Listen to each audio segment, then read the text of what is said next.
I was crying out for help. I needed to go somewhere to get help. I didn't like myself. I was ashamed. I was really ashamed to say it at the time.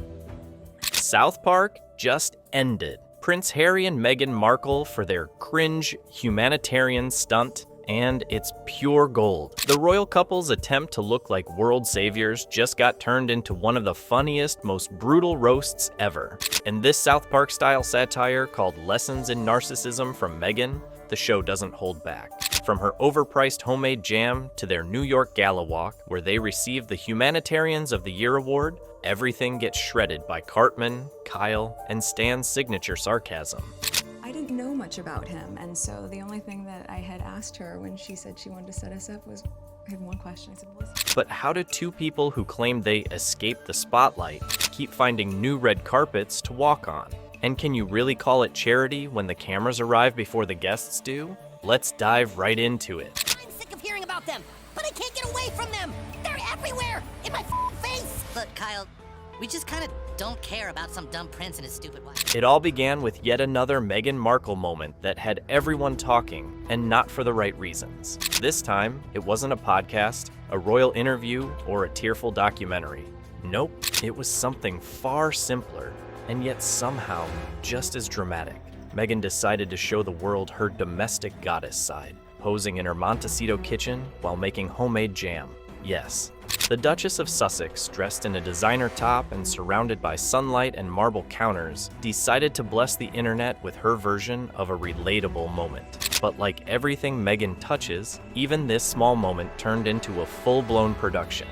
In the photo, she's holding a jar of jam with a proud smile, looking like she's about to release a cookbook called Royal Preserves, The Art of Fame and Fruit.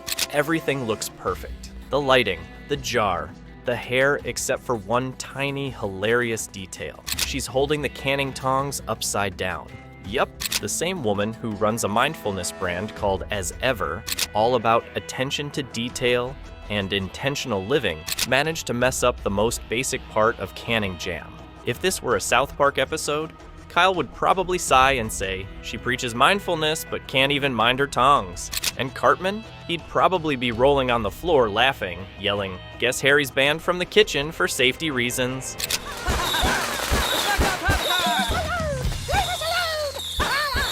Down with the motorhead! Where does all my privacy? But that's Meghan in a nutshell. Everything has to look perfect, even if the details don't make sense. The photo went viral instantly, with fans praising her for being real, and critics joking that she'd probably spent more time posing with the jam than actually making it. And honestly, they might be right. But Meghan's day didn't stop there. After her humble homemaker morning, she transformed back into the Hollywood Duchess by evening, this time standing next to Prince Harry on stage in New York. The occasion? The Project Healthy Minds Gala, where the couple was given the Humanitarians of the Year award for their work in mental health and creating safe online spaces. A noble cause, sure, but the internet wasn't exactly convinced. That's right. And now you wrote a book that reports on the lives of the royal family. Right. So you're a journalist. We just want to be normal people. All this attention is so hard. As soon as photos hit social media, the comment sections went wild. What did they actually do? Asked one user. Another wrote, did they give themselves the award? People couldn't stop wondering what exactly Meghan and Harry had done to deserve such an honor, especially since just months ago, Harry received another random award, the Pat Tillman honor, which had also raised eyebrows. It was starting to feel less like recognition and more like a never-ending PR campaign. Kyle would probably mutter, looks like you don't need achievements anymore, just a good publicist and a camera crew, and he wouldn't be wrong. Meanwhile, Harry didn't look thrilled at all. On stage, he stood next to Meghan with the expression of a man who accidentally joined the wrong meeting. While Meghan smiled like she was auditioning for a toothpaste commercial, Harry looked tired, distant, like he'd rather be anywhere else. And honestly, who could blame him? Because not long before this award show, Meghan had done something that probably left Harry speechless. She posted a video of herself riding through Paris in a limousine, her legs up on the seat, smiling, filming the lights, all while driving through the same tunnel where Princess Diana died. For Harry, that tunnel represents his worst nightmare, the night that changed his life forever. For Meghan, it was apparently just another content opportunity. We want privacy! We want privacy! We want privacy! We want... The internet erupted in outrage. People couldn't believe how tone-deaf it was. One user said, "How could she film there of all places?" Another wrote, "She turned Diana's tragedy into an Instagram reel." Even for Meghan, who's known for dramatic moments, this one crossed a line. It felt cold, careless, and deeply insensitive, especially toward Harry. But of course, the show had to go on. Meghan and Harry still appeared at the New York event, smiling and holding hands like nothing happened. Though to anyone watching closely, their body language said it all. Their smiles looked forced, their gestures rehearsed. They weren't holding hands out of love. It felt more like a "don't run away from me on stage" kind of grip. Harry barely looked at her the whole night. He stood stiff, clapping mechanically, while Meghan kept turning toward him, flashing her signature, adoring gaze. You know, the one she gives during interviews to remind the world how in love they are. But this time, Harry didn't even glance back. Cartman would have shouted, "Look at her! She's giving Bambi eyes while he's buffering." Kyle would shake his head. That deer standing on the edge of divorce. But if you thought the Paris video was the end of her questionable choices, think again. Meghan's entire trip to Paris became a comedy show in itself. She showed up at Paris Fashion Week in an all-white outfit that critics described as confusing. Some said it looked elegant, others said it looked like she had wrapped herself in hotel bed sheets. Her giant pointy shoes, awkward poses, and exaggerated facial expressions didn't help either. She tried so hard to look like a fashion icon that it ended up looking like a parody of one. That's right. And now you wrote a book that reports on the lives of the royal family. Right. So you're a journalist. We just want to be normal people. All this attention is so hard. At one point during the show, surrounded by serious, silent fashion editors, Meghan suddenly started laughing, loudly. Nobody else was laughing. Not even the models, just Meghan, sitting there giggling to herself while everyone else pretended not to notice. It was painfully awkward. Kyle would whisper, "She just wanted to breathe in that French chic." And Cartman would snort, "Well, she did, and choked on it." The whole thing perfectly captured what people have started to notice about Meghan. She tries too hard. Whether it's being a humanitarian, a style icon, or a relatable mom, she always overshoots the mark. Every public appearance feels like a performance, not a moment. And the irony, for someone who claims she's misunderstood and bullied by the press, she sure knows how to make herself the center of attention. And then came the cherry on top, her connection to Balenciaga.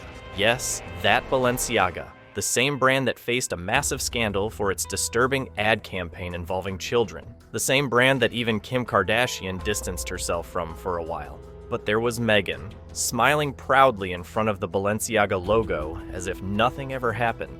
Cartman would probably scream, "That's like Greenpeace ordering a steak dinner from an oil company." But Meghan had her explanation ready. "It's a new creative director, a new era." Sure, Meghan, because apparently, a new designer erases everything that happened before. This is where it gets funny in the saddest way possible. Meghan claims she hates media attention. She's spoken over and over about how paparazzi destroyed her peace in the UK. She said she left Britain because she couldn't handle the constant cameras and headlines. And yet, there she was, walking through Paris surrounded by photographers, grinning from ear to ear. The woman who once said she just wants privacy now smiles brighter than ever when the cameras are flashing. Why are we so mad today? Because we want our privacy. Park County Police Station, what's your emergency? Yeah, the neighbors across the street are setting off fireworks and it's 10:30 at night. Oh, is it the Prince of Canada and his wife who just want to be left alone? Yes, they're being super loud and I'm trying to work on my brand. Kyle would sigh, "Guess camera flashes are nicer in Paris." And Cartman would add, "She's a humanitarian, giving photographers something to live for." It's almost poetic how Meghan's world keeps spinning in contradictions. She says she's private, but never misses a red carpet. She says she's humble, but never stops winning mysterious awards. She says she's misunderstood, but spends every waking moment telling her story to anyone who'll listen. Paris, in a way, became Meghan's perfect reflection, a giant mirror where she saw only herself. Every photo, every pose, every giggle was all about one thing: her. And poor Harry. He's slowly fading into the background. He used to be the cheeky, fun prince the world adored. Now, he's the quiet extra in Meghan's never-ending movie. You can almost hear him thinking, I gave up Buckingham Palace for this? God damn it, now the prince is playing polo on the lawn. We are here because privacy is a basic human right. How many more princes and his wives have to live in this nightmare? And yet, Meghan keeps going. Jam jars in the morning, award shows at night, Balenciaga in between. It's like every day she wakes up and decides what version of herself to be. One day, it's the motherly homemaker. The next day, it's the global humanitarian. Then suddenly, the fashion icon. It's a full-time job just keeping track.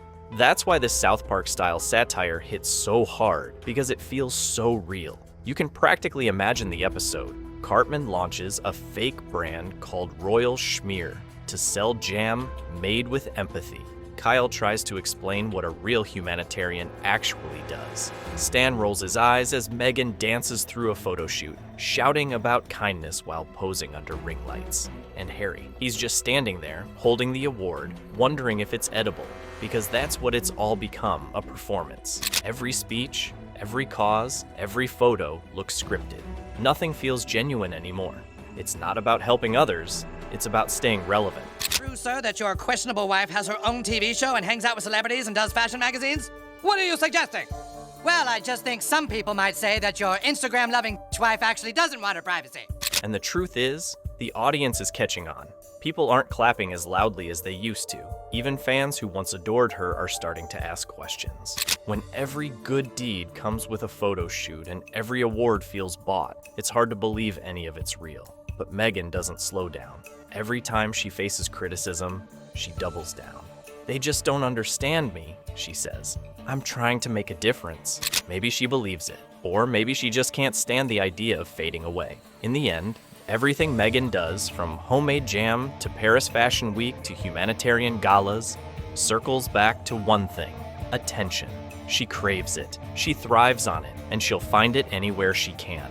If South Park really made an episode about her, it'd probably end with Kyle saying, she doesn't need therapy, she needs an off switch. And Cartman would laugh. Nah, dude, she'd just sell the off switch on her website for $199.